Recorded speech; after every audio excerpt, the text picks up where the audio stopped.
Hi. So I used Nearpod to create my lesson on important figures in the civil rights movement.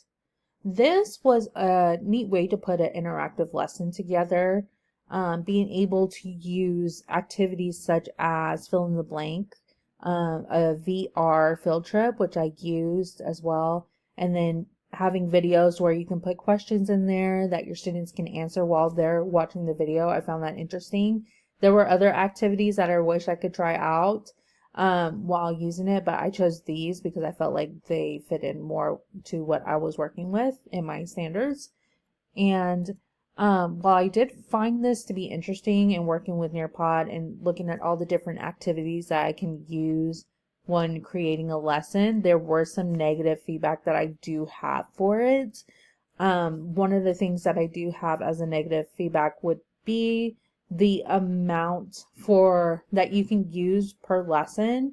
When I say that, I mean more of like the megabytes. So when having a free account and creating this lesson, it shows that I'm only able to use 40 megabytes, and I'm already at the 39 megabyte mark when I created this lesson. And if I want this to be an interactive lesson where my students can use, I know that these activities that are an option to use for my lesson, they're going to take up more megabytes because they're an interactive lesson or interactive activity. So like for the fill in the blank and the VR, I know those took up a little bit more. And so, which makes it struggling to make sure that I can put in all the right amount of information I can in my lesson. So there were some things that I wanted to add in my lesson, but I couldn't because I did not have enough megabytes for that lesson. So I would have had to split that up and create another lesson to talk about those other figures.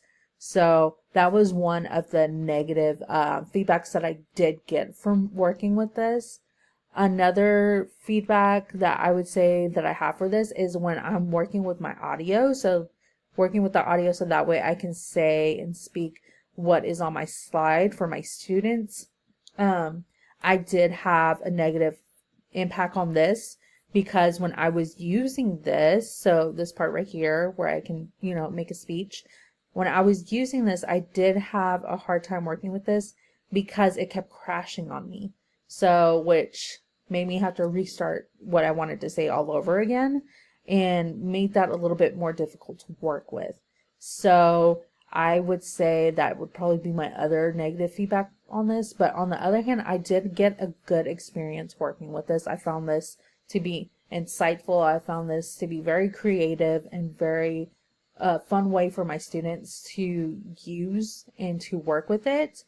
But yeah, those two things that I experienced while working with this would probably be kind of like a thing that I'm iffy about if I would use this again. So, but I don't knock it until you try it. That's what I would have to say. And yeah, maybe I'll use it again and hopefully I get a better insight or a better positive view on it.